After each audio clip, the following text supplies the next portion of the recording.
make something of it. And we experienced some, fortunate success early on. It was cool. But we wanted to grow it into something bigger and more substantial. And, Harris came along, my business partner, and really, really cool guy.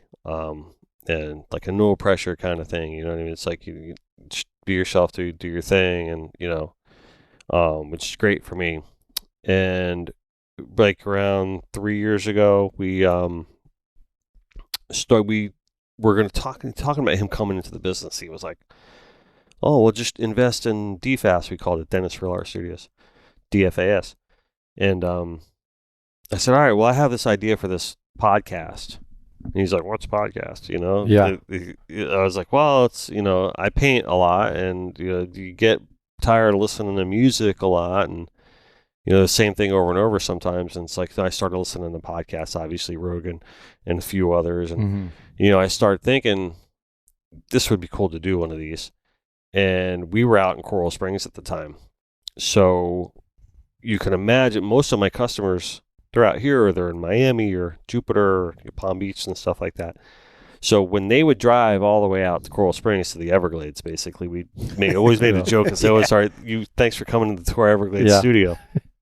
And so we were like, everyone wanted to get their money's worth when they drove out. Like, so they weren't just going to be like, "Hey, well, here's the thing I needed to give you," or whatever.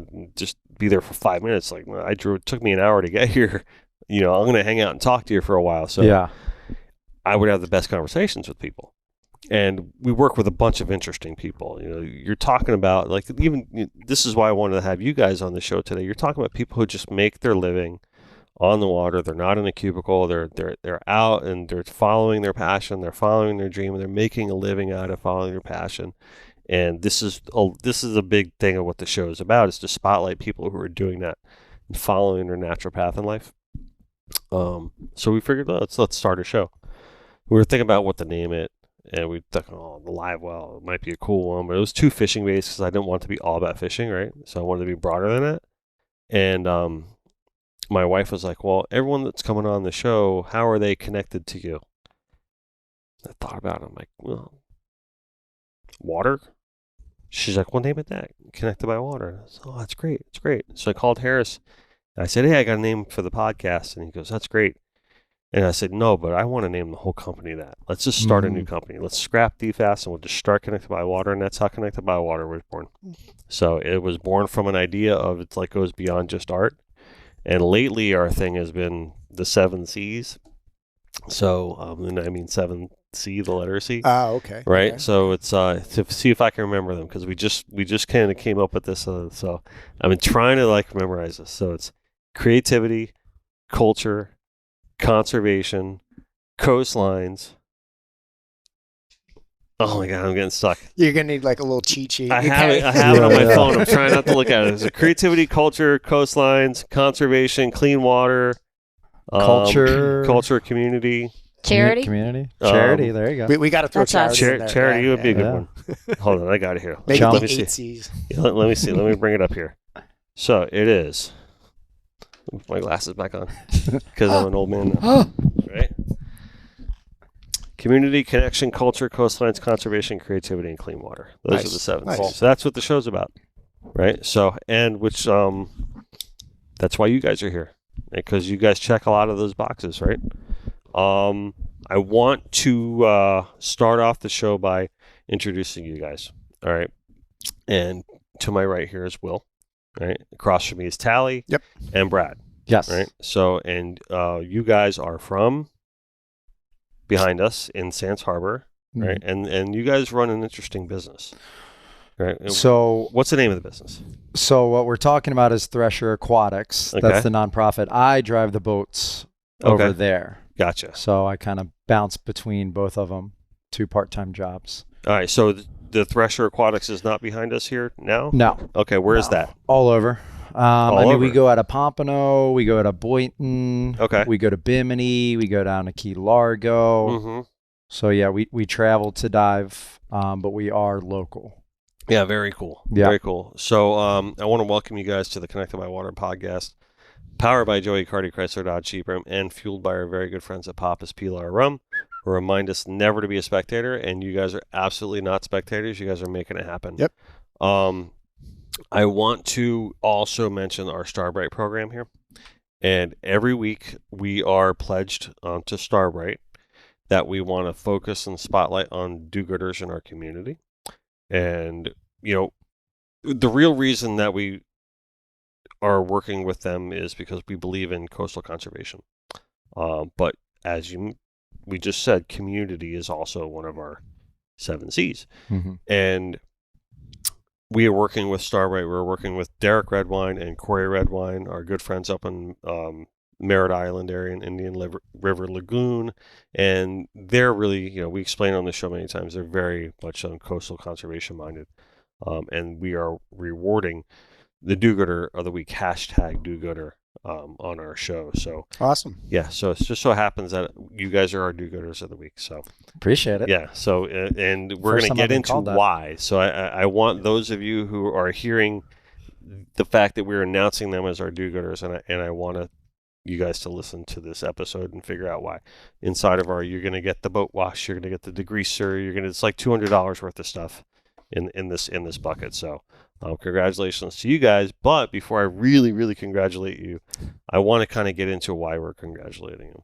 Right. So this is the first time we're meeting, right? And I love, and I say this a lot, I love meeting people on the show for the first time, because to me, those are some of the best conversations, those first conversations. So already we're getting such a great vibe from you guys. When you guys were first coming in, it's been like pretty cool having you guys here and kind of hanging out with you a little bit before the show.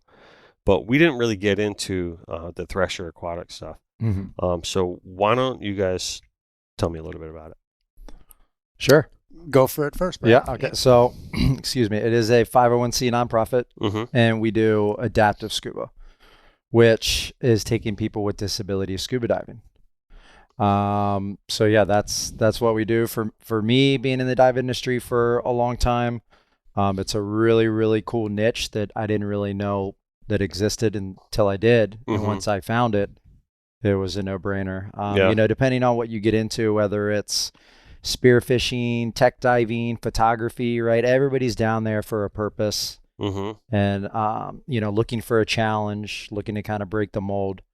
And as far as adaptive scuba, I mean, and I might be a little biased, but in my opinion, I think it's the coolest niche out there, because you just get to help people. And it's super cliche to say, but we get just as much out of it as our adaptive divers. Sure. It keeps us humble, puts things into perspective for us, not to take things for granted, things like that. And then, not only the adaptive divers and the adaptive dive buddies and the instructors, but the families. It's unbelievable, something that they can go out with their, loved ones that normally wouldn't, they can't really do a lot of adventurous stuff. So to give them that opportunity to just get out of the house and go do something and go enjoy something as epic as scuba diving that, they didn't think it was a possibility at all. 100%. I mean, when Nick and Yanni told me about you guys, they're like, hey, why don't we bring these guys on the show? I'm like, yeah, that's perfect for this show, because it's definitely, we like, bringing on guys that give back, organizations that give back or do good in the community, obviously. But we talk about this on the show sometimes about, when you give back, the reward to that, the intrinsic reward that you receive back is it's such a great feeling. Money is fleeting, finances are fleeting, and good times you go out, that's all fleeting, but when you give back, and that feeling is forever, and you can really base a lot of your character on that, and that in itself is just very rewarding. But why? What was the moment when you realized that, like, is there some path in your life that took you this way that you can specifically point to? Well, for me personally, I was living and working in Indonesia on an island near Bali, and we had a gentleman that had cerebral palsy, and he was pretty much full quadriplegic, and he was Australian. A lot of Australians holiday over in Bali, and he just had this crazy group of friends, and they took him skydiving, rock climbing, scuba diving, and I mean, he was communicating through blinks. And up until that moment, wow. that was when I became a dive professional. I went over there to become an instructor. And it was by far the best dive that I'd ever been a part of. Mm-hmm. So that was kind of hook, line, and sinker for me. It took a little while coming back to the States to figure out who was doing it and getting involved. But it really just takes one time, right, to you connect with the diver, the adaptive diver, so much that it's super addicting. I warn people, like, fair warning, this is going to be your new thing, and everybody wants to be a part of it. I work on the boats over there, and my boss gets mad at me because he thinks I poach all of the crew. Oh, really? But they just want, he's like, I might have to shut down when you guys go to Bimini because I don't have any employees. But it's like that, same thing with Nick and Yanni, like, they're super busy and they're super willing to give up a Saturday and go volunteer. Right. And, there's a reason for that. And it is like, what you get out of it. And then you see how much it helps them. It's crazy. For sure. How'd you get roped into this? Well, I'm pretty much a shark diver, and these guys did a shark dive the one time. And I just happened to see it on Facebook, and immediately I was, whoa, what's this about? Okay. So I got in touch with Brad. Brad knew me from the boats in the area and stuff like that. And I just kind of got a little bit involved here and there at some DSEs and stuff like that. And this past year, I lost my father, like, pretty suddenly. And it was... Really? Got back. I lost my dad too this past year. Yeah. It's a gut punch. I hear you. It's something completely out of the blue.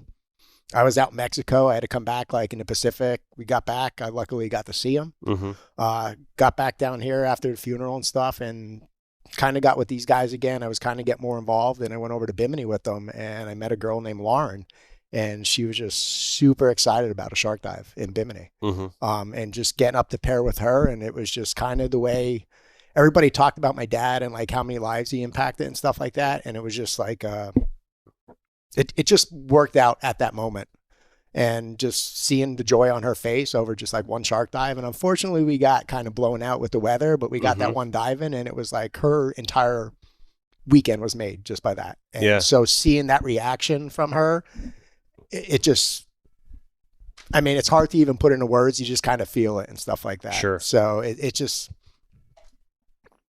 you're pretty much locked in after that, and that's kind of, I was hook, line, and sinker at that point, basically. I can relate to that. I have a quadriplegic cousin, and his name is Rick, and we thought he wasn't going to make it past 30, and he just had his 60th birthday recently, and great to see him still going and everything, but my Uncle John, God rest his soul, his father, started Happy, which is a handicap artist painting productions in which was an artist community of, some of them are painting, they can only move their head, they're painting with the headset, and Rick painted with his mouth, and the amazing paintings, all things considered, they're still amazing paintings. Some people are painting with their toes and their feet. It was just incredible to see not only the work that they produce, but just what they built and providing a place for them to go and to come. And I can only imagine, I was talking to Nick and Yanni before you guys even came, I'm like, man, if someone that's like quadriplegic, you put them 20 feet underwater, it's got to be like the greatest experience of their life. Just as because all they see is what's in front of them all the time, or the ceiling half the time, right? You're not dealing with gravity. Yeah, and you're not dealing with gravity, and you're changing their entire perspective. It's like you're putting them, in another universe. My big thing is everybody thinks I'm crazy for diving with sharks, but then to take somebody that has cerebral palsy, and we're bringing her down in a full face mask, she can't really use her legs or arms very well, and we're shark diving with her, like. Not many people get to shark diving. We're taking somebody with cerebral palsy shark diving, and it's just like, it's just amazing. You can't describe it until you see it, or you're there and then you see their face, and your whole world changes from something like that, I think. And Lauren is a shark junkie. I was driving her, and I was like, okay, Lauren, how close do you want to get to the shark? She's like, oh, right on top of them. So I was literally swimming her around, like blocking the reef sharks from me. She's within 5 feet of them, and she just had like the best time of her life, for sure. Yeah, it was awesome. That's cool. Yeah. How long you been roped in with these guys? I keep saying roped. I don't know why, but I feel like we're a cult. She pretty much roped us in. Is the actual like. So explain to me the dynamic then. Well, it's kind of a cult. Right. I make everybody stay once they get here. I started this. I think it was in March of 2020, so it was only a couple of days before everything shut down. Yeah. And I had previously been involved with another adaptive dive organization, so I've been doing this for quite a long time, since my mid to early 20s. Mm-hmm. And we decided to branch out and do our own thing. I came up with the name one day. We started everything going. I think Brad's been with me basically from day one, and he won't toot his own horn, but I couldn't do it without him or Tally. He does all of our training, and teamwork makes the dream work, right? Yeah, is definitely my right hand. But it's just always been something I loved. My grandma actually got me into it when I was in my 20s and decided I was going to be a dive master and a boat captain. She told me I was going to have to do something good with it. And she found this, and I loved it. Yeah. And I also have, like, my best friend has CP, her and her twin sister. My mom had a brain aneurysm.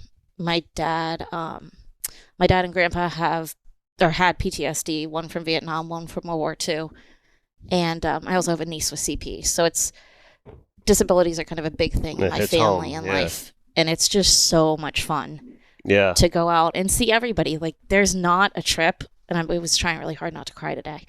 But there's it's going to happen. You can cry. It's okay. I should have brought tissue. Here, you can apply on the Polar flag. There's not a trip that I go out on or come down and see the guys on where I've never been more proud of a group of people. Like, just seeing everybody together, and they're giving up their time and their vacation days. And I mean, well, we cover a lot of cost. You're taking up your time to do this, to go to Bimini with us for a week. And the camaraderie and the way everybody comes together is just amazing. Mm-hmm. How long ago did you started this in March of 2020, you said? Wow, that's great. So in a matter of like almost 2.5 years, not even 2.5, close to 2.5, but so you've grown this dream of yours, right? To be something that's like on its own, like power and path at this point, right? Yeah. Oh, absolutely. I mean, that's and great. It was definitely a team effort. This wouldn't be where it is at all if it was just me sitting there. You're getting a lot of customers, a lot of people coming, or I mean, how's that working out right now? Well, there always needs to be a strong foundation, right? And that comes with the adaptive dive buddies, right? So they're the ones that are in charge in the water and providing a safe experience. Okay. And we are really blessed that there's just a really awesome group of divers in South Florida that want to be a part of it. And me working on the boats doesn't hurt. That I kind of get to cherry pick a little bit with, if I see that an instructor has just like presence and no ego, and he's a good instructor, or she's a good instructor. And then the kicker, do I want to go have a beer with them afterwards, right? Like building a good culture around like-minded people that are here for fun, like no drama. And so it's such an easy sell. I mean, honestly, like people are like, why haven't you asked me to do this yet? I'm like, I thought you were busy, But now that it has the following that it does, everybody wants to get involved as far as like instructors. So we just went out on a scuba time a couple days ago, and up in Boynton, and we had 20 people on there, and we had 6 adaptive divers, and I'd say 90% of the buddies were actually instructors. Oh, so wow. I mean, so a knowledgeable crew. Yeah, I mean, it was probably the safest boat that's ever been out, like as far as like if anything goes wrong, that's the boat that you want to be on. It's funny he's saying that, because I was reviewing footage that I took from the dive yesterday, and I was literally saying to myself, I'm looking at photos and footage. I'm like, this is basically the who's who of South Florida diving industry right now. So he is cherry picking. Yeah, for sure. It's like it's growing. It's like the who's who. I mean, it's not. We have everybody from instructors, rebreathers, first responders. It's high. And end. I can only imagine that they're feeling that reward. I mean, this is why they're doing it, right? For sure. I mean, I don't want to give the wrong message either with like, you have to be top shelf, no dust, but like we're so inclusive, right? So like, I love that no matter what your disability is, we will take you diving, as long as it's signed off by the doctor, obviously. Sure. So, a lot of groups focus on veterans and stuff like that, but give us everybody. And then as far as the volunteers, no matter what your skill level is, we will still find a place with you. Now, I might not put you in a lead position with a quadriplegic, but hey, maybe you'll carry the dive flag, or here's a GoPro, Mm-hmm. so you can get some good footage. So yeah, no matter what your place is in the industry, even if you're not certified, we'll work with you to get up to that level, because that's what we're finding a lot with families, friends, things like that. They see, my husband, case in point, a gentleman, Alex, he works down in Miami for the police department, 6'7", 330 pounds. Little guy. Big boy. Yeah. Yeah. So yeah, we got to rethink our process there. We might need to dab it. I don't know, but it's been going well so far. But like, his wife wants to get certified. Okay. Like, awesome, cool. We can provide that with you. Are you all instructors? I am not. You're not an instructor. I'm probably like the lowest level. I'm just a dive master for the group. Oh, the master is the low level? Yeah. I'm a dive master. You're master, yeah? That's why they give me the GoPro. I get the GoPro. Yeah. And we teach through SDI. I've found that they're just, as far as like price point and just the amount of trust they give their instructors, right? As long as you meet the minimum requirements, they're happy. Like, the big thing that we have to deal with is, and it's a cliche saying, is adapt and overcome. Mm-hmm. So like, not any class is the same, right? And every adaptive diver, I mean, you talk about like a kid with autism, right? Like, well, it's such a broad spectrum, right? So all of our adaptive divers have so different needs that, we've got to kind of reshape the class a little bit. And SDI is cool with that, as long as we're meeting those minimum requirements. And then, so Thresher Aquatics is an SDI facility. So with that, we're able to offer a really awesome price point. Mm-hmm. So we, Will and I and Tally, we have a really bad habit of just giving everything away. Like, I teach for free. And I don't know how sustainable it is, but so far it's been okay. But I can't take somebody with a disability's money, like, they've got hospital bills and all this stuff. And like, if we can just provide them this little slice of life, like underwater, and they don't have to worry about finances. Yeah. I mean, it's way worth it. And wow, this is definitely something, especially in light of what you just said, that's something that really needs to be supported by everybody. I mean, are you, and if I'm going to go have a pineapple moment about our, I don't want to dig too deep into the business aspect of what you do if you don't want to, but I would imagine that you guys should be eligible for some financing for support, or maybe some grant work and stuff like that. I mean, OnlyFans. Big on That's him, right? Yeah, right. Pineapple Brad. Yeah. Dive master. Will could answer more of that. I mean, we do a lot. We apply for a lot of grants, but most of it is through private donations is what we Most of it's private, yeah. Okay. And the only reason I wanted to bring that up is because perhaps this could be used as a platform to maybe get that out there, to say, hey, these guys need money, these guys need assistance, these guys need help. If you are making, since you're saying it's through private donations, and that's perfect for me to now say, help these guys out. We will always take the money, because it's, as you know, diving is not cheap. Anything on the water is not cheap. And with the gas prices have increased too, I'm sure that's not helping at all either. Yeah. But I mean, you guys are doing definitely an admirable thing.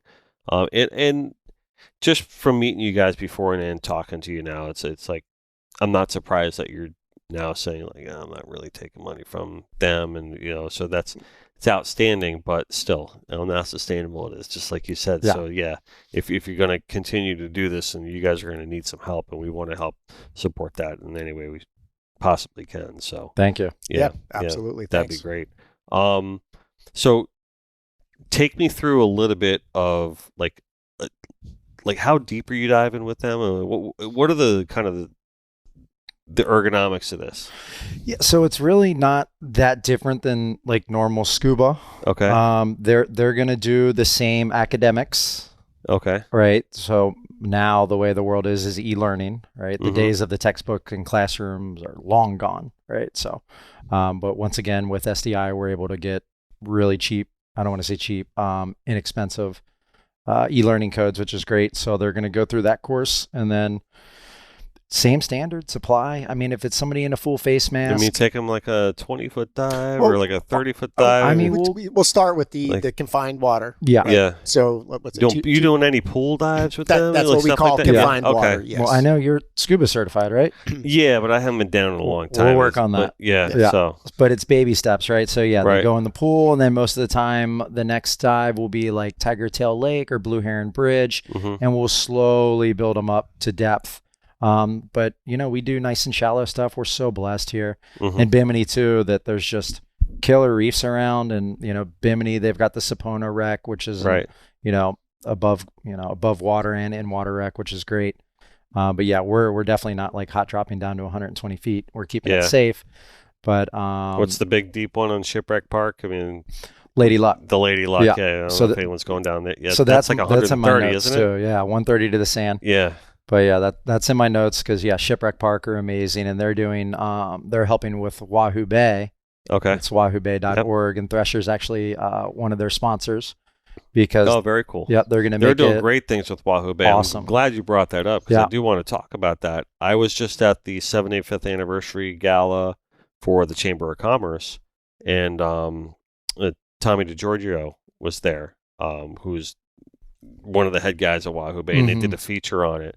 And I was blown away by the amount of the different universities that are getting together, that are all kind of coming to Miami and FIU and FAU, and are all kind of working together to make a lot of the science happen there. It's nuts. And Shipwreck Park, I mean, it's Okinawa, Lady Luck. Lady Luck is a constantly evolving piece of art. So I put the seahorses down on the bow. Oh, you did? With the team. Cool. We put the treasure chest next to the wheelhouse, and we did virtual reality for the Riptide Music Fest and stuff.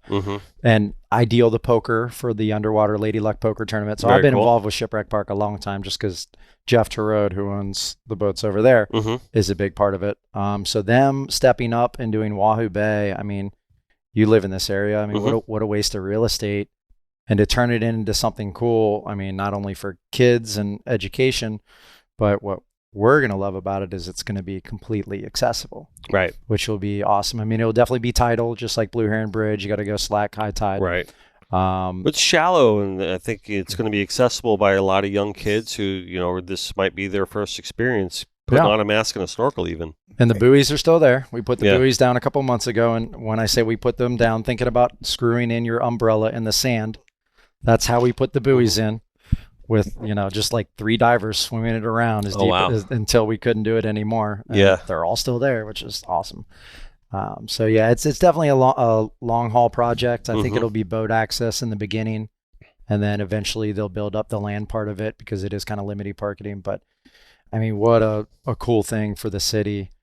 It's really, outstanding. Really cool. I can't wait to see it all come to fruition. Definitely. And man, you guys really are present in your community, and this is outstanding.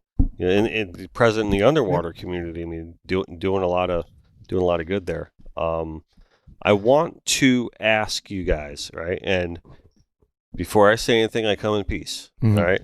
But you mentioned it with the shark dives, right? And you know that there's a lot of controversial things that are going on recently. I was going to try and stay away from that today. We don't have to, though. no, we don't have to. Yeah, no. Listen, all for it. I want to make it clear, right, that this is a safe space. No. I want to make it clear that we're connected by water, right? And we live by those words, and we live by those standards. And we like to think that we represent everybody, right? And I don't want to take a one-sided approach on any of this. I want to have open conversations. I think it's important to have open conversations with people. I don't think there needs to be an us versus them kind of aspect to a lot of things.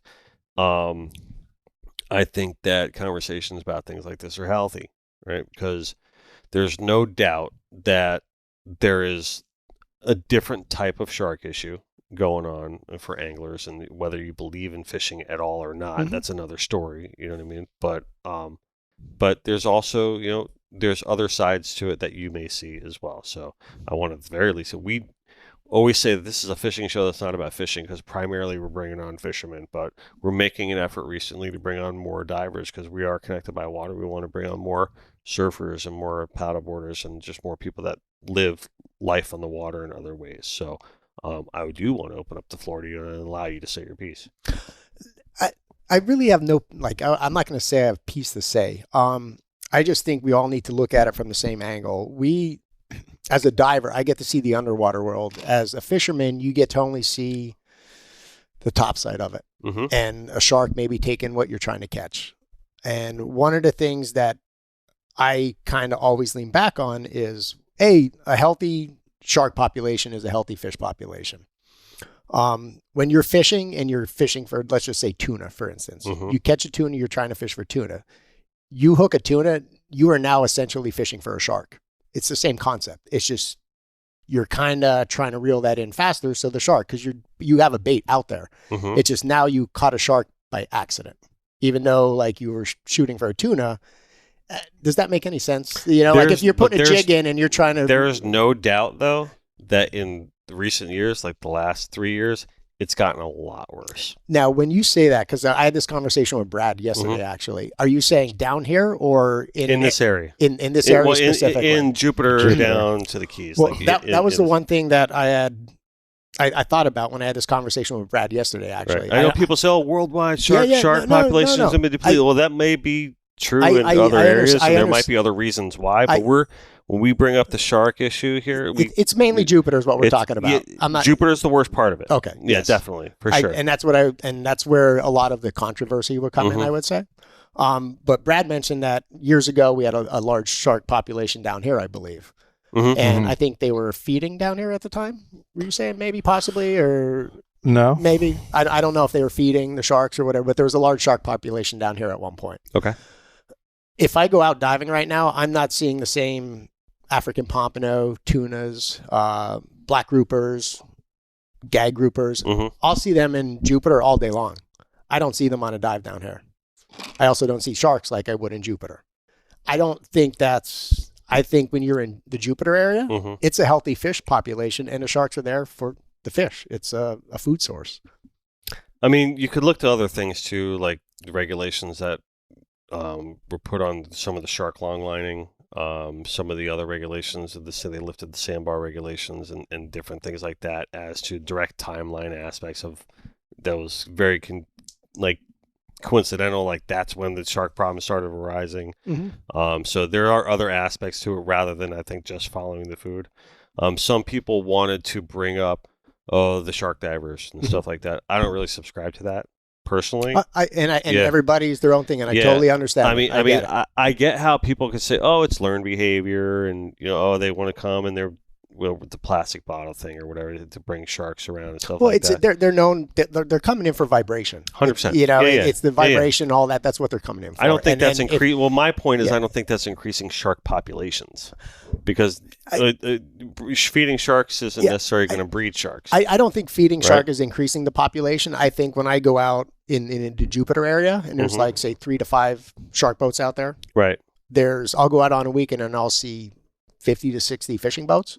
So if somebody has a fish on there, you're ringing a dinner bell all day long because that fish is fighting and vibrating, and that's I don't know if that's the the main factor, but when you see that many boats in one area and everybody's fishing, you can't just blame it on people that are shark diving. Well, it's a tough conversation. Yeah, really? I mean, it's like religion or government because you feel how you feel, and you're probably not going to get your mind changed. And we joke around a lot. I'm on the other side of the spectrum where I don't really condone it that much either. I'm all about taking pictures, leaving bubbles kind of thing, let things be how they are.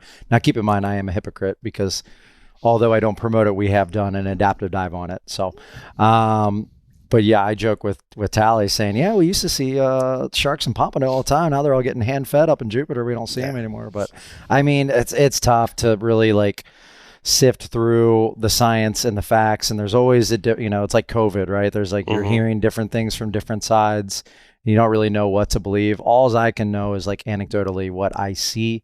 Yeah. And I personally feel that when people say, "Oh, the shark populations are dwindling," I'm like, not around here, they're not.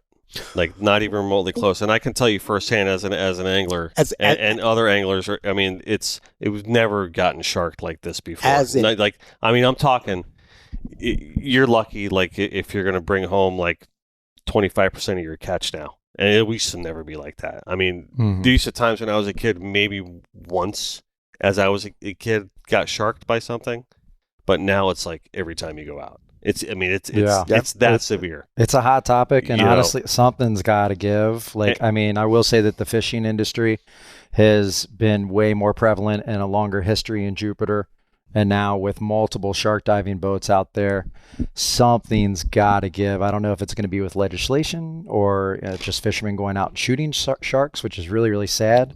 But that kind of is starting. That's happening. I can tell you, I know there's been some talk about that, about the whole, we're going to kill them all and everything like that. And I really think a lot of that's inflated. Yeah. I firsthand, I have hundreds and hundreds of like videos and photos of them like with bullet holes, maimed with like knives or machetes. We've seen them with like actually like still had a fillet knife stuck in them. I mean, there's no doubt that there's anger about it. Yeah. Right. I'm not going to deny that. There's no doubt that they're angry people about it, and you're also talking about professional captains who are taking people out for their fishing trips, and everything they're bringing in is getting eaten by sharks. And those guys are obviously affecting their livelihood, and they're obviously getting disgruntled. They're obviously getting upset.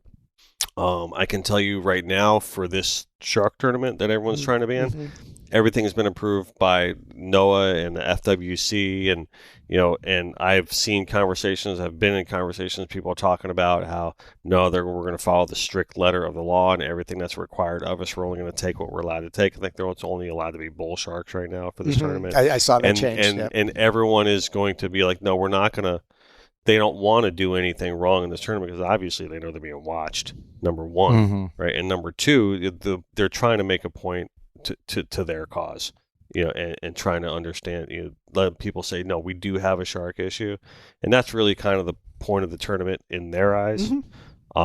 So, it's everyone thinks that it's this big shark kill event, just they're going to kill as many sharks as they can. You're only allowed one per boat anyway by law. But right? Like you said, though, like there's a big online presence on their Facebook page even where they're claiming, we're just going to catch them, stab them, shoot them, and drop them. And that's coming directly from their page, where they're making those comments. So they're making it worse on themselves. If they started from the beginning of this is what we're going to do, and just exactly as you said, I think it would be a little less blowback. But there is group out there trying to say this is what we're trying to do. We're just going to kill as many as we can, leave them down there, and we'll bring our one in. That's kind of. I don't think anybody's going to. It's not going to happen. I could tell you, especially with all the controversy that's surrounding the entire event. Like I don't think that. I think you got a customer over here for. Yeah. I don't think it's going to be as extreme as people are making the event out to be. Everyone wants to stop the event and get all pickety about it, and it's but at the very least, I wanted to bring it up to you symbolically speaking, between a representative of, I wouldn't even say I'm an extreme representative of this side of the aisle, but we do give it a voice on this show. Absolutely. Right? And I totally understand. But I at least wanted to say allow you to have your voice on this show too, because I don't think it's fair just to be like a soundboard just one direction. We just soundboard in every direction. And I think one of the things that I deal with, because it's on the feeding side, and I'm not hiding that. And I don't, if I didn't have to feed a Nobody shark, should hide anything. I would be okay with not feeding a shark. If I could go down and see sharks all day long. Right. The fact is we could go down there and be down there for 40 minutes chumming, we call it like scraping, still trying to get a shark in, and we're not getting anything in.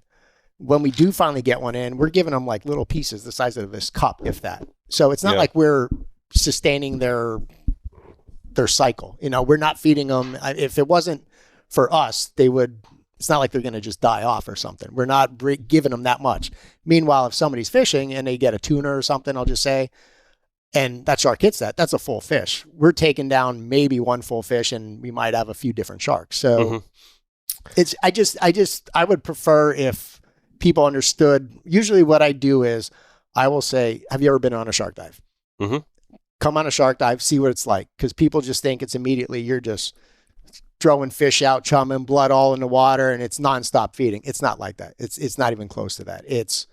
They're calmly swimming around. If one comes close to the crate, you may give it a piece. If they start to leave, shake it a little bit, bring them in a little closer before they leave and go off. It's just it's to kind of keep them around. I understand both angles. I mean, but I don't think a lot of people from the fishing side understand what's going on underneath. And I would love to take somebody out shark diving and just show them this is what we're actually doing, and maybe just get a different perspective of it. It's not. I'll be honest with you. I don't even know if. Like I told you, I don't think that the shark diving per se is necessarily the big issue. I do think that lines have been drawn in the sand, if you will, right? And then maybe people want to say, "Oh, captains, oh, shark divers," right? Okay, I get that, right? Everyone wants to play for the Yankees, the Red Sox here, yep, right? No problem. All right, so let's put that aside for a second and just say they're going to be mad. They're going to be mad, but I don't think what you're doing is illegal, as far as I know. As long as we're in federal waters, right? As long as you're in federal waters, right? And I don't think harvesting one shark a day is illegal. So I don't think anyone's doing anything illegal here. Are some guys feeding sharks within federal waters? Sometimes, maybe. I don't know. I think we're pretty strict about that. Yeah, at least I know the boats I've been on. It's been pretty strict that. Yeah. We're definitely not dropping there, and if anybody starts drifting close, if there's a weird west push, it's that dive is usually called if we get close to that. But we're never usually. Has someone put a bullet in the shark? I mean, has someone put it? Yeah, I mean, they have, but by and large, it's not happening all the time. I do know that people are not harvesting as many sharks as they're allowed to take. Nobody wants to throw a bull shark on their deck. It's not a safe thing to do. Yeah. Nor is it an easy thing to do. I mean, but you can't just cut the line and let it go, though, right? Well, I don't think people are. The problem is they're not eating your bait; they're just cutting your fish in half. They're taking your 60-pound wahoo and ripping it in half right at the boat at its weakest moment. So I mean, that's what I really wanted to say was, to me, the bigger thing that's causing the shark population upgrade would be more the regulations on the sharking longliners, which was heavily regulated to begin with. And I know there's a lot of people, call them shark lovers or what you will, they're going to be like, no, you shouldn't be able to longline sharks, but it was regulated, and there was a lot of benefits that they were bringing to the table. And when people think about shark finning, the way it was done here was not those videos that you see coming out of the South Pacific where they're taking sharks up like that, finning them and dumping the live bodies so they're mud darts. You know what I mean? They're actually taking the whole shark. They're using the whole shark for benefit for other reasons.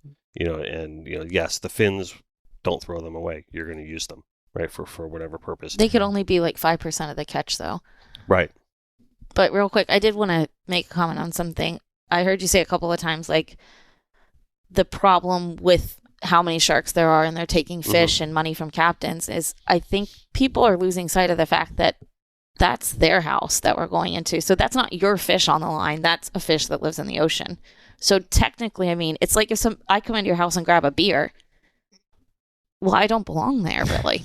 Well, I mean, I don't even know if I want to go down that road right now. Yeah, I'm not a conservationist at all. But what we do is we look for that shark that can't see, the shark with the disability, and then we try to help them go scuba diving. Right. Thanks for bringing it back around. I don't want to. Listen, fishing is one of the greatest American traditions that there is. I mean, I don't think you're gonna talk to an angler and say you can't fish. No, and I don't think we're not trying to do that. Yeah, I mean, I don't think, and I don't want to go down that road with you guys. I fish too, so I mean, I'm not saying that. I just think that everybody says, "Oh, there's a shark problem." I don't know if it's a problem. It's their home. It's like she said, but we won't go down that angle. It's just a risk you take with a sport. Like, it's a lot riskier than it used to be.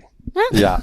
That's all I'm saying. A lot riskier than it used to be. It's a hot topic now. But I mean, like I said, you're never gonna convince anybody to change their opinion. Like I said before I started talking about this, come in peace. Yeah, so for you sure. know what I mean? But that has nothing to do with Thresher Aquatics. And what we nothing to do with No. These Thresher sharks. I would really like to see the I wasn't sharks planning on bringing this up with you guys, but you said, I know, you're a shark diver and everything like that, and we're having a conversation. I just wanted to bring it I up. like to hear it from a fisherman, right? Because I do hear a lot of the side from the divers, and although my opinion doesn't fall to their side, it's more not that there is a always a conflict between fishermen and divers because we have conflicting interests down there.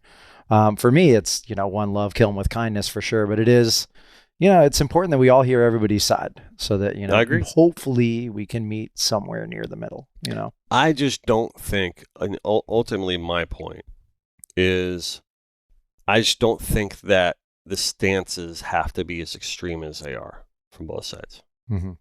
I think there's a happy medium that can be met. I would highly agree with that. I just think that people just need to have that perspective when they go into their conversations. Yeah, everybody needs to just kind of dial it back a little bit. Well, it's connected by water, right? Like, listen, the fishermen can't expect divers to go away forever, and divers can't expect the fishermen to go away forever. Agreed. So it's not going to happen. It's never going to happen. Yeah. So there's got to be a happy medium that we can all get along. Got to be something better. Just level heads need to talk. Is what level it comes heads down need to talk, and all that I think the fishermen are trying to say is that it is an undeniable truth that there are more sharks out now. I mean, it happens. Listen, it happens a lot. That's all I'm saying. And for whatever reason, that can be talked about till we're blue in the face. Sure. But anyway, we went down that road. So no worries. Sorry. You're good. No worries. Yeah, it's all good. I'm holding tally back. Yeah, just kidding. I know. That's it. I'm out of here. I'm done. Damn it. You guys are a Starbrite do-gooders. Hey, we got to find a harmony, No, but listen, you got to find the harmony. You definitely do. We're all out there. That's my thing. Like, even if a fisherman comes too close to my flag, like, I'm not going to yell and blow my air horn and, cuss and stuff. It's like, man, that fisherman that I cuss out today, I might need him in an emergency tomorrow. Like, we're all out there working together. Let's, work as a team. We'll have better results. Yeah. Yeah, that's good. That's good. I mean, so listen, in light of the shark diving, right? And you're talking about how often you only did the one shark dive with the kids? So, are they all kids? I mean, am I speaking that term? It's like kids and adults, right? Yeah, kids and adults. Mainly the kids, we do a Discover Scuba experience. Right. And that's mainly with kids with autism and Down syndrome that are not going to be, so experience is the key word there, not certification, right? So they're not going to go through the certification process where, if there's cognitive issues there, maybe they're not going to grasp the e-learning.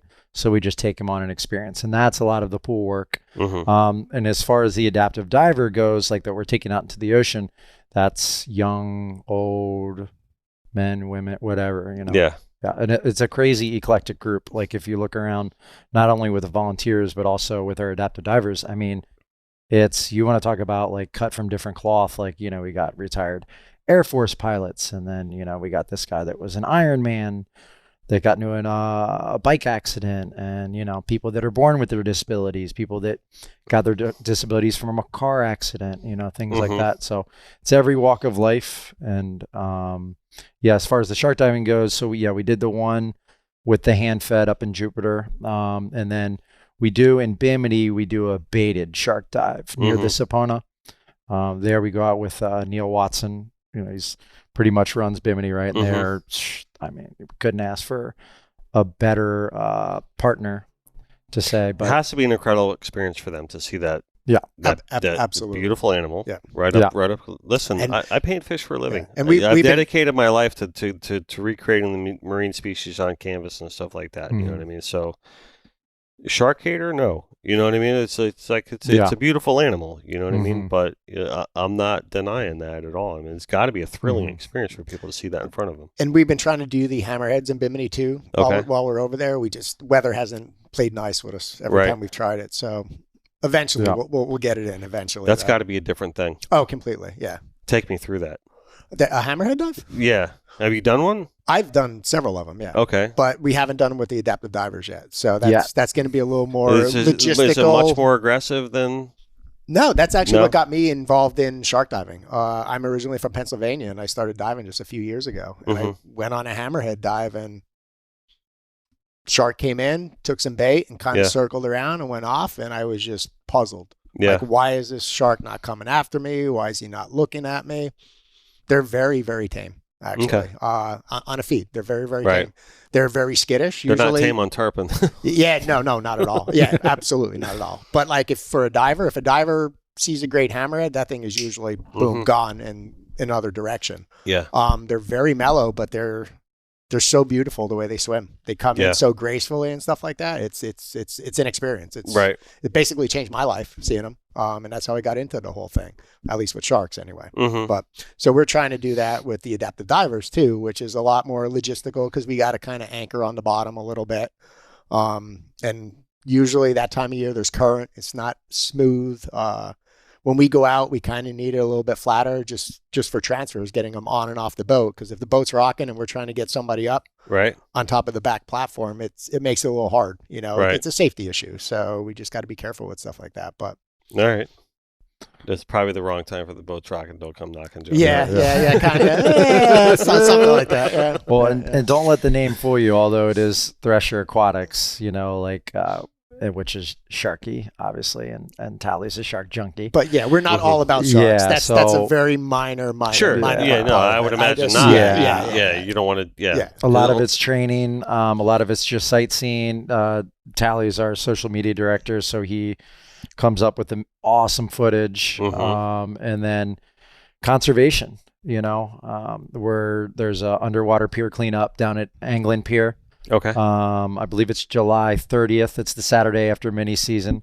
So they'll shut the pier down and we'll go down there and clean up all the monofilament and stuff like that. And Thresher is going to be some topside support. Perfect. Might be counterproductive to have right there. Adaptive Qualifies divers. You for the do-gooder award alone. There we go. Yeah. So nice. conservation is definitely something big that we're trying to bring into the group.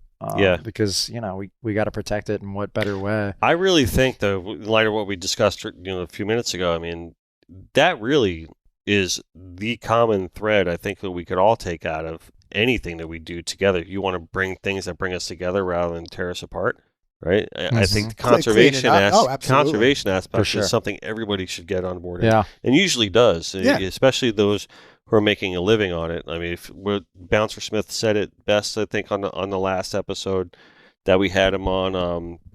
Duck hunters are going to be the ones that care the most about the ducks. The deer hunters are going to be the ones that Costa Mira, care about the deer and so it's like whatever you're making your world in, you're going to care more about conserving that than most people would, or just your every weekend warrior or whatever like that. So good on you guys for a balanced, healthy ocean helps everybody. 100%. 100%. I want to ask you.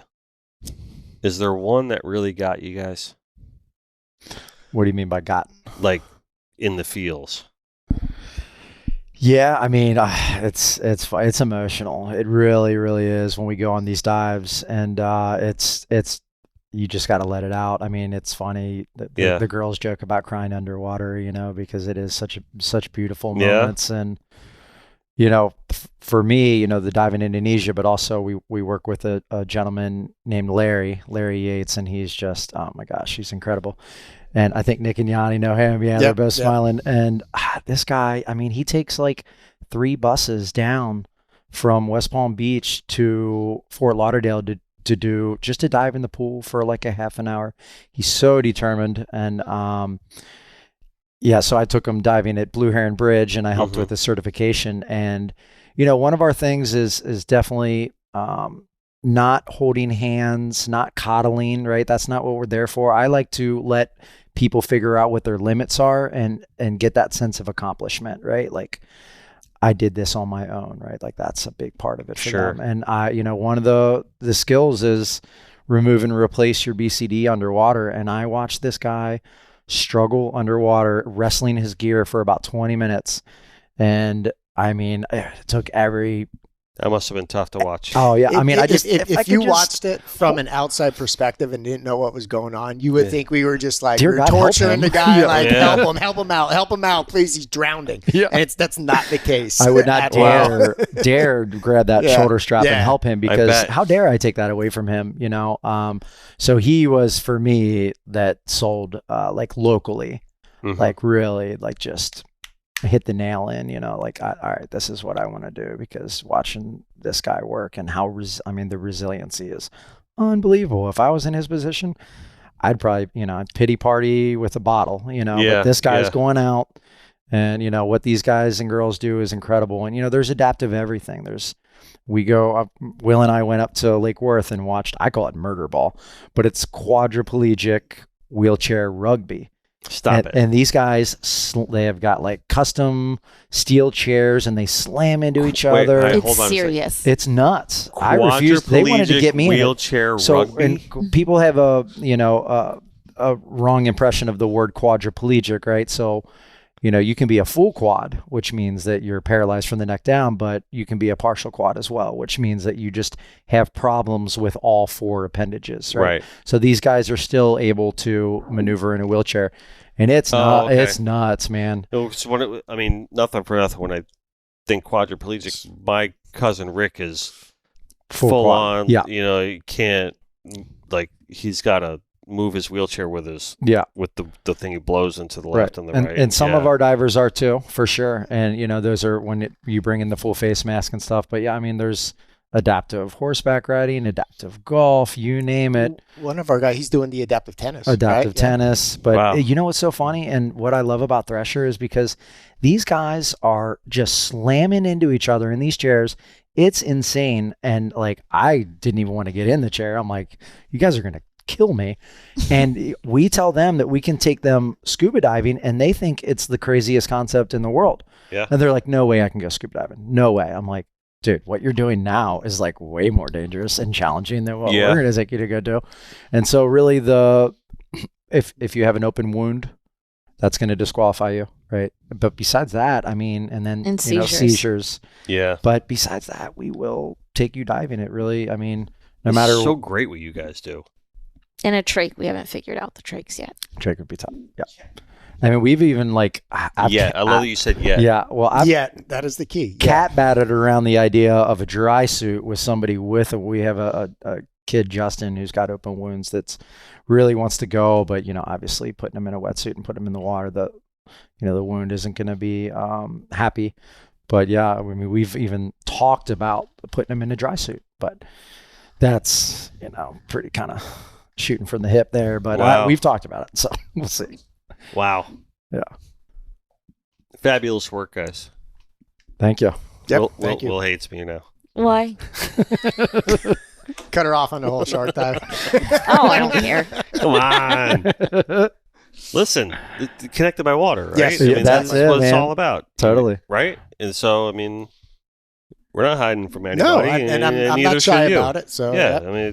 Whatever, but that's not the point of the show. The point of the show is to feature you guys and the great and amazing people that you are, right? And feature your business, and hopefully that gets supported and funded, and we want to definitely promote what you guys are doing and be 100% behind everything that you guys do. Yeah.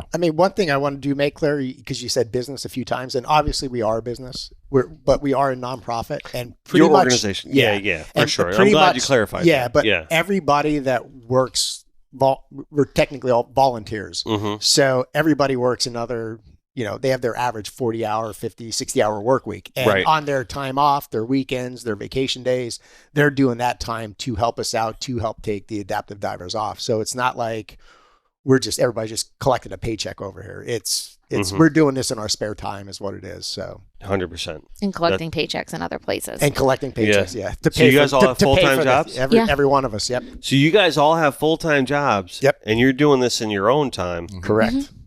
I'm already almost out of vacation time for the year. That's what I keep telling my boss. I'm getting close. I'm getting close. I don't know how I figure out a way to be on a boat and lift up tanks on my day off, but somehow it always happens. So you guys have full-time jobs. Yep. And you are spending your time, your little bit of free time that you have, taking people with disabilities underwater and giving them purpose. Correct. You guys are beautiful people. That's why I'm crying all the time. You guys are amazingly, absolutely beautiful people. I love you guys. Thank you. Thank you so much, man. Love you too. I am so happy that you guys came in here today to talk to me. Well, it's so cool that you gave us a forum to, spread the gospel, as we say. Yeah, for sure. And really, really appreciate it. Very cool. And really quick, I know Brad talked about how we will fund adaptive divers and get them through the training. We also, on any dive trips that we do, Thresher always pays for diving.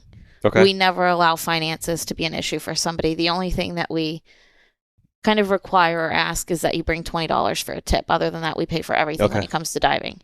So I know financials are a big thing for people with disabilities. Sure. A lot of the time. So we make sure that that's even. Our volunteers and our adaptive divers are all covered when it comes to diving. We don't want that to cost anybody anything. Fantastic. Yeah. And, the name of the game is accessibility. And, I feel like we're starting to go in the right direction with, accessibility where, restaurants, they're starting to build ramps. They're starting to put the Moby mats on the beaches and stuff like that. Unfortunately, like Will says, like people with disabilities kind of get left in the dust. A lot of times, a lot of the focus is on, what your orientation is and this and that, which is, all fine and dandy. Like we all need to evolve together. But yeah, a lot of times people with disabilities get the short end of the stick. And as soon as you put a price tag on something, it's no longer accessible for a lot of people. Right. So that's a big philosophy of Thresher is, if we can provide this, but not only for the adaptive divers, but also for the volunteers. Whereas in, some organizations to become an adaptive dive instructor, it costs over $1,000. Well, with Thresher, it's goose egg. Wow. Yeah. And so we train our adaptive dive buddies for free, although it is quite a bit of labor. Thresher still foots the bill to make sure the instructors are taken care of. And we encourage the volunteers to tip their instructors because, tipping culture is the lay of the land, right?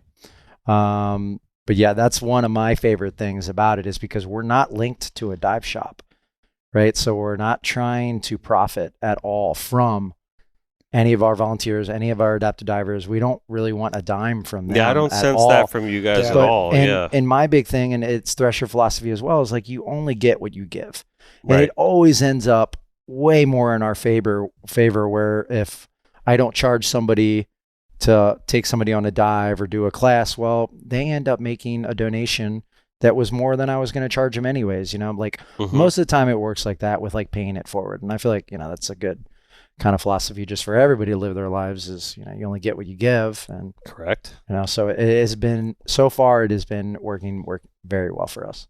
And we're very blessed with our donors too, that really support us and are constantly there to make sure we're running and getting things done. Excellent. I want to kind of touch a little bit on what you said too about the short end of the stick thing. And I could not agree more with that. And you alluded a little bit to some people that in today's society think they have problems.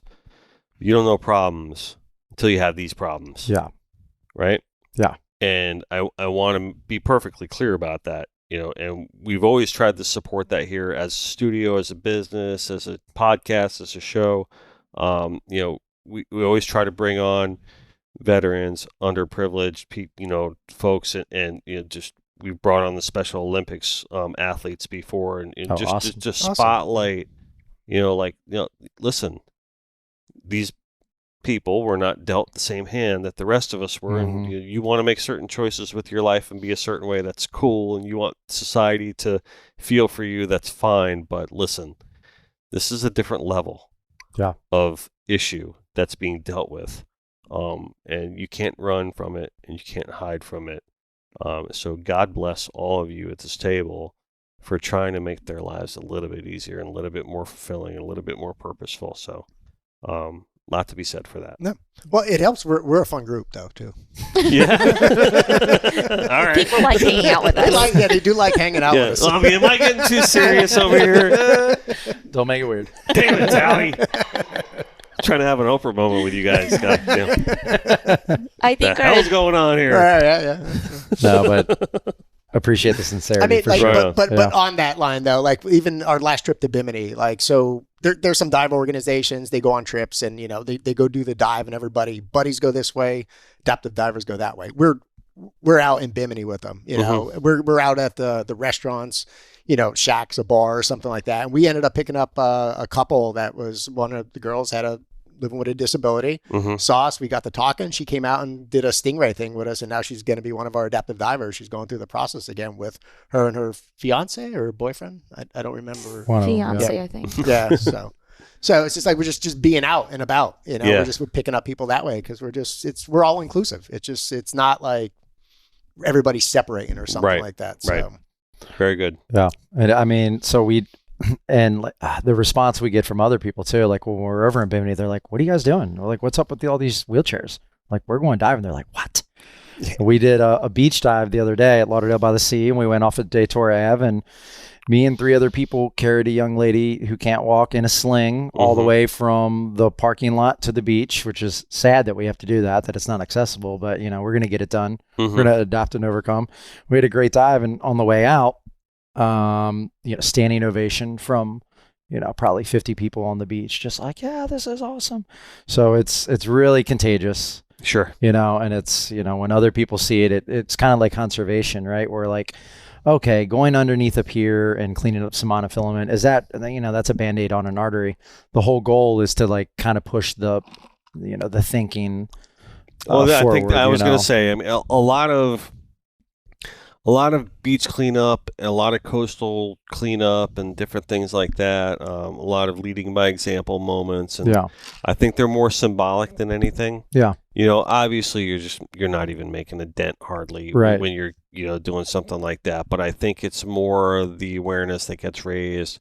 It takes a village kind of attitude when you get a group of people to do a coastal cleanup. Exactly. And I think it just makes people more grounded and more mindful of a bigger issue. Right. And I think that's more the point of things like that than, if you look at a lot of the beaches, like even like Fort Lauderdale, for example, they have a cleanup crew every night that comes and rakes the beach. They're cleaning the beach. Yep. Right. They really are. Your tax dollars are paying for it.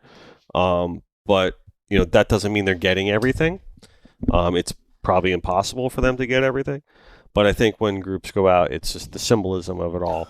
And what that means is really the point. Well, I'm glad you brought that up. One of our sponsors, the Parrot, they do a monthly beach cleanup in Fort Lauderdale. So I know Joe, the owner there, and one of our girls, our adaptive divers, Christina, she's a founding member of Trashy Girls Collective. So they do reef cleanups, and I knew Joe doing the beach cleanups, and we kind of got together, and now every month we're doing a beach and a reef cleanup.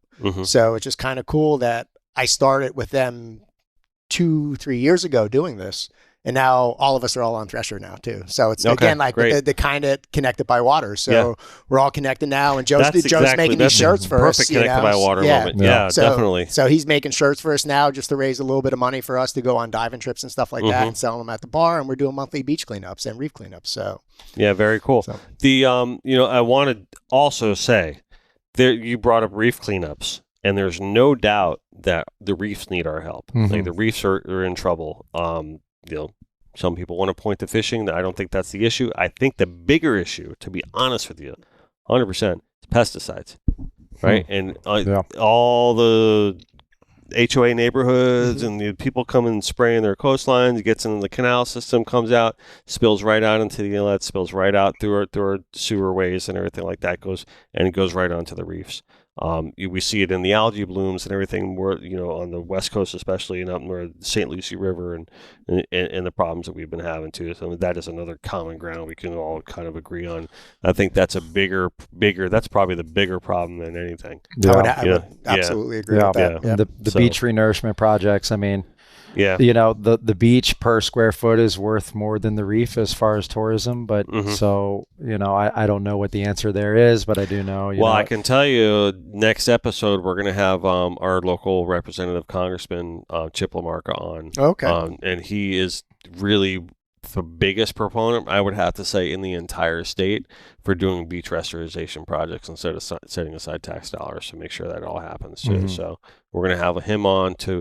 He usually comes on probably about 2 or 3 times a year so far, to just give like lay of the land, state of the union stuff of what he's doing in our local area. He's a big clean water guy, and we love him to death. Well, I think awesome. You think even what Brad was saying though, like we do focus a lot on the beach restoration, but we don't focus enough on the reef restoration. Yeah, it just kind of gets left aside a little bit because you have more tourists coming to the beach than the reefs. I can also say that our sponsor, Papa's Pilar Rum, is probably one of the bigger proponents of getting reef work done. Oh, yeah. Yeah, they really are. I actually just had a lunch with Steve Groth, who's the owner of Papa's Pilar Rum. I went to lunch with him maybe 2-3 weeks ago, and we talked about the reef program that they're working on, and it's massive. Awesome. And he has even gone so far as to say that this has become his life purpose.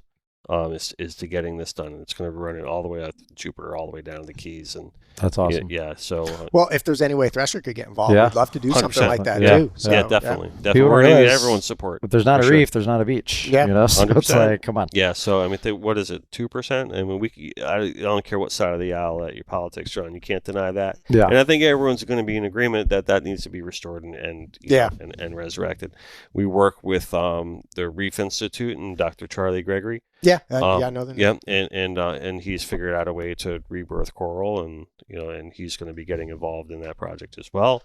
And we also work with Clean Waterways LLC, they've created the protein skimmer program that basically is the large thing to help from the sewer spills and the fallouts and stuff that we experience. So a lot of good things are happening. I Yeah. don't want to just bring up things and focus on the negative things. A lot of times I do want to spotlight some of the positive things that are proactively happening. And Really cool, man. yeah, for sure.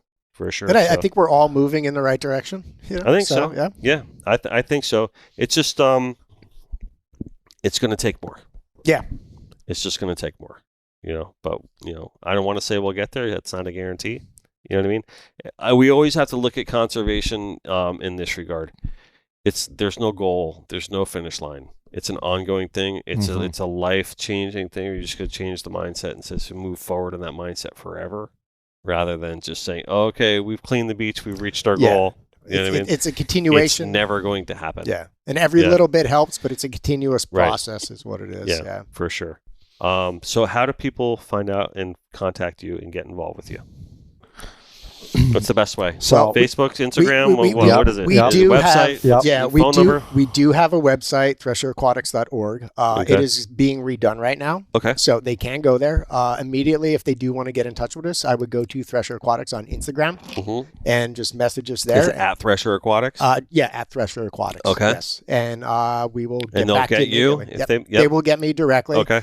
We have a few other people connected to it, but I usually respond immediately. Okay. We do have a phone number. I don't want to give that out right now, but no problem. But we could make that happen. And on Facebook too, we have same thing, Thresher Aquatics. So if they message us on social media, that's going to be the quickest. But they can go to our website, which is again still in the process a little bit, but it should be up by the end of the month. Yeah, go to Instagram. So go to Instagram. It sounds like give us a follow too. give follow, them a like, follow. do all that too. So 100%. To kind of give you like a play-by-play what would happen, right? So you will get on Instagram or Facebook or message on the website, and you would probably get Tally most likely because he's super proactive with it, and then Tally will let me know, and our paperwork girl Christina Graham, who we just couldn't do this without either. She's amazing, and she does the Trashy Girls Collective that Tally was talking about. They'll get them set up with the paperwork, which includes anything that you do, right, underwater or just adventure sport liability waiver, and you got to get medical clearance, right? So for us, we would answer probably no to all the medical questions, but for somebody with a disability, they'll probably have to write yes in there somewhere. And once you write yes, you do need a doctor's clearance. Okay. So that takes some time. We know that the doctors are overworked because everybody's moving to Florida. So as soon as they get the doctor's clearance, I will send them an SDI e-learning code where they can start their academics. And then I get a notification once they're done. And then we start their class. I've got myself as an instructor and quite a few other ones that are just top notch. And as far as the buddy training goes, if anybody wants to come and be a volunteer, the same thing applies with the paperwork. As far as the academics right now, we're kind of building them. There's no really manual out there with SDI, so we're kind of building our own. And that's a work in progress, but they would pick a date from our calendar, and that looks like a 3-hour classroom session and a long, fun day at Tiger Tail Lake. Okay. Full of really, I describe it for my divers as a rescue class on steroids, where it's a lot of empathy training, right? It's not my job as an instructor to teach you to be an awesome buddy. That comes with time and experience working with people with disabilities. My job is to teach you empathy, where I will blindfold you and you get to go diving as a blind person. and then you roll reversal, you switch where now you're taking somebody blind, right? So you're in each different roll, and then I'm going to hog tie you. As fun as that sounds. I was going to say, pineapple. Tie them up. Yeah. No pineapple. No pineapple. All right, you're in. That's So awesome. now you know what it feels like to be a paraplegic, and I can tell you, if you are a diver, you don't know what it's like to trust somebody until you're relying on them to clear your ears. Oh wow! On the way down, Yeah. right? Because you can't use your arms or legs, so now you're relying on somebody else. And I didn't even think about I that. mean, if to say that we make That's it fun right. is such an understatement. It is. I mean, it's when we're laughing. If that doesn't happen, man. Yeah, exactly. Wow. Super slow. Got to go super slow, Yeah. and it's just you can't just. Yep. And it's so not serious. Like we don't. Although we do work with veterans. Oh, he said you guys are fun. Yeah, we don't we don't We have bring to him. keep telling people We that. don't so they bring like believe a it. drill sergeant vibe into it. It's like I expect you to make mistakes, and I'm going to make mistakes too, and we all learn together and grow together. And it is a lot of fun, the empathy training for sure. And so you can get that knocked out really quick. As far as the standards go, if you want to be a Scubility, which is SDI's adaptive program, it's called Scubility. If you want to be a certified buddy, you have to be at least up to rescue, or you have to be advanced with 40 log dives. However, like I was saying before, if you're not up to that level, we can get you there. And if you're not interested in getting up to that level, you can still come hang out and play. 100%. We'll always find a place for you within the Thresher family. Fantastic. At Thresher Aquatics. Yep. Mhm. Thank you. All right. Thank you very much Appreciate you having us for there. So coming to visit us. before we Fun. cut out, what is Yeah. it going to take to get a Thresher painting that we can maybe auction off? Really? Yeah, like a little Ooh. Thresher Aquatics painting, maybe something similar to that, or just or your twist on it, something that we could maybe auction off for a little bit of a donation there. I do have an illustration of a Thresher we might be able to make a print of. All right. Yeah. So I had to throw that one in there. All right. We'll see what we can do to help you out. Yeah, see what we so can do to help you out. I mean, we've talked about getting involved with the Del Rey affair. Obviously artists are like-minded people with us, So like I got a buddy that does, custom leather work, that does keychains for us. Very cool. And if it's a coffee mug or, something that. Well, we have a trailer. We have a 16-foot trailer that we take to events and everything like that. So if we're ever, maybe perhaps we can collaborate on something and We'd love that. Actually. Yeah. And because about us, it's just about getting the word out. yeah, we do too. fishing tournaments and Shark fishing, please. Shark fishing tournament. We're gonna be set up. We're gonna be set up. Can I at the get an Jupiter invite to Shark that one Fin- this year, next You weekend? can. The baby silkies taste better. I'm just saying. Mostly we set up for like sailfish tournaments and Yeah. like the winter tournaments and seafood festivals and Yeah. art festivals All right. and stuff like that. So perhaps we can do our due diligence and help promote you guys as well. So We would love it. yeah, very cool. Thank you. Yeah, this is so much Thank fun. you, thank you, we were thank all you. nervous coming Yeah. here, but this is awesome. Were you Yeah. nervous? Yeah, Really? a little Oh, bit. totally, Yeah, yeah. I'm so Of course. intimidating. Yeah, yeah. Yeah, I know. I have that effect on him, especially these two guys over there. Every time they come in, watch them from the it takes peanut them like a gallery half over an there. hour to like talk to me every time they come in for a podcast episode. I don't know. It's weird. I don't know what to do with these guys. Well, you're doing an amazing thing, and Yeah. like just giving everybody a voice from every angle, and that's what's important, And as not to quote Rogan, but as long as we just keep talking, that's it. that's it, right? Yeah. That's it. As long as we just keep talking. Yeah. I mean, listen. My summation of the whole thing that we talked about, Let's just talk. yeah, that's it. I mean, that's it. I see a lot of aggression and a lot of anger out there, and I think most of it is just unnecessary. Yeah, Life's I too think- short. Yeah, I think that I think things can be hammered out in a different way. Yeah. Agreed. So, all right. If you're in the market for a new truck, Jeep, or a family vehicle, give our buddies over at Joey Cardi Chrysler Dodge Jeep Ram a call. Call Dean. Everyone knows if you've ever listened to an entire episode of this. So I don't know if everyone listens to the whole show, but I say the same thing every time. If you say that you're with Connected by Water and you go over there, I think you're going to get a better deal than most people. I will try that. I speak for me. I don't speak for them, but I just think that's kind of how it works. We won't get the undercoat charge. Yeah.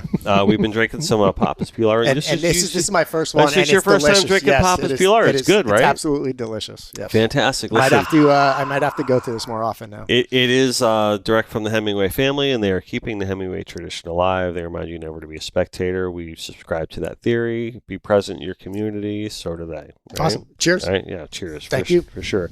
If you're hungry, head on over to Papa's Raw Bar. Grab yourself something off the Connected by Water-inspired sushi menu. I can unequivocally tell you, yes, it is our curated menu, but it is really, truly the best sushi in town. It's like undeniably. I think we're good. Listen, if you want, let's promote Carlene's chairs. So if you need a chair for your boat, a rocket launcher, a fighting chair, anything made out of teak, you know what I mean? You just call Carlene. Will's shaking her head. Yeah. Do not give Tally a rocket launcher. No, that's I know. Listen, Carlene at BlueWaterChairs.com. Give her shoot her an email and get in touch with her. All right, your ego, it's not your amigo. Always do your best, and at the end of the day, just let God do the rest. And do not ever forget that no matter where we are and no matter what we're doing, we are all connected by water. Cheers. Cheers. Thank you so much. Thanks, guys.